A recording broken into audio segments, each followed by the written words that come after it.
नमस्कार दोस्तों, हमारे YouTube चैनल क्रेजी इंडिया पर आपका हार्दिक स्वागत है। आज मैं आपके लिए एक महत्वपूर्ण टॉपिक लेकर आया हूं, आपको स्वस्थ बनाने के विषय में, आपको बहुत सारी बीमारियों से बचाने के विषय में।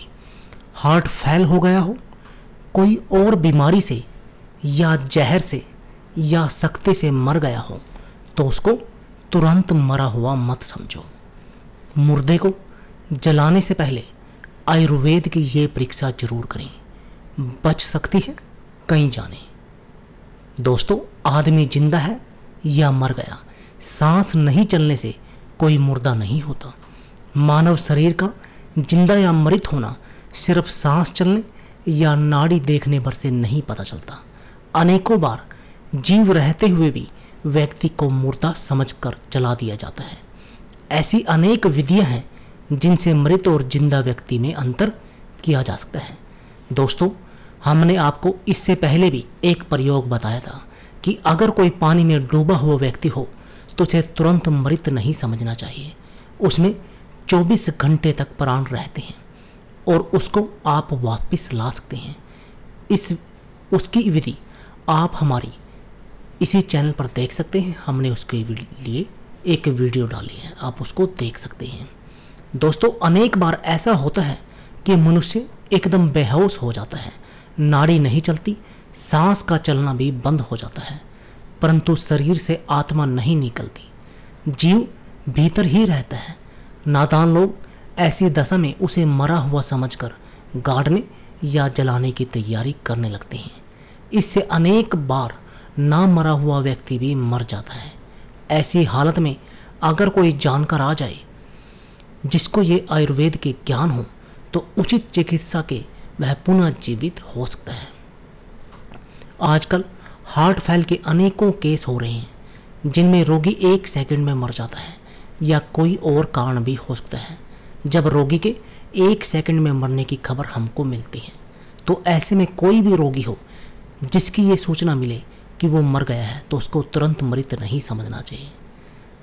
अतः आज हम इस वीडियो में आपको उसी के बारे में बताते हैं कि अब कैसे पहचान करें कि व्यक्ति मृत है या जिंदा। पहला, उजालेदार मकान में जहां अच्छे से रोशनी आती हो, बेहोश रोगी की आंख खोलकर देखो। अगर उसकी आंख की पुतली में देखने वाले की सूरत, प्रतिबिंब या परछाई दिखे तो समझ लो कि रोगी अभी जीवित है। इसी प्रकार अंधेरे मकान में या रात के समय चिराग जलाकर उसकी आंखों के सामने रखें। अगर दीपक की लो की परछाई या प्रतिबिंब उसकी आंखों में दिखो तो समझो कि रोगी अभी जिंदा है। अगर बेहोश रोगी की आंखों की पुतलियों में चमक हो तो समझो कि रोगी अभी जिंदा है। आपने कभी पुरानी फिल्म देखी होगी जिसमें वैद्य रोगी की नब्ज देखता है, सांस देखता है और फिर उसकी आंखों को देखता है, फिर उसके बाद उसके मृत होने की घोषणा करता है। इसके विपरीत आजकल हम सिर्फ नब्ज, हार्ट बीट देखकर ही बता देते हैं कि रोगी जिंदा है या मर गया। एक बहुत ही हल्के से पतले से बर्तन में पानी भरें।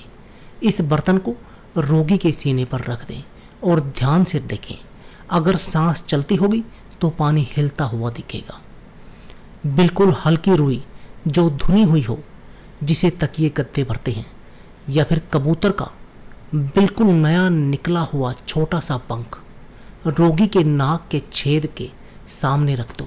अगर ये हिलने लगे तो समझो कि जान अभी बाकी है। दोस्तों, यह काम करते समय ध्यान दें कि रोगी के पास हवा न आती हो जिससे कि पंख या रुई अपने आप न हिलने लगे। पेडू, चड्डे, गुप्तांग और गुद्दा के भीतर दिल में एक रग आती है जो जब तक जीव रहता है तब तक हिलती रहती है। नाड़ी परीक्षक इस रग की उंगलियां देखकर मालूम कर सकता है कि वो रग हिल रही है या नहीं। हकीम जलीनूस कहते हैं कि सख्ते की बीमारी वाले मुर्दे के समान होते हैं। ऐसे रोगी को मरा हुआ प्रतीत होते भी 72 घंटों तक उसे रखना चाहिए। किसी जहर से मरे हुए व्यक्ति या पानी में डूबे हुए व्यक्ति को कम से कम 24 घंटे तक जीवित रखना चाहिए। अभी भी आदिवासी लोगों में कहीं कहीं ये प्रथा है कि वे मुर्दे व्यक्ति को 72 घंटों तक जलाया या दफनाया नहीं जाता उसके दोबारा जिंदा होने की उम्मीद के काम। तो दोस्तों, यह थी हमारी वीडियो। अगर आपको हमारी वीडियो अच्छी लगे या इससे आपको कोई जानकारी प्राप्त हो तो प्लीज़ आप हमारी वीडियो को लाइक व शेयर करना ना भूलें। इसके साथ साथ आप हमारी यूट्यूब चैनल को सब्सक्राइब करना ना भूलें, क्योंकि इस चैनल पर आपके लिए हम ज़बरदस्त टिप्स लेकर आते हैं जिससे कि आप अपने जीवन को सुखमय बना सकते हैं और सुखमय जीवन जी सकते हैं। धन्यवाद दोस्तों।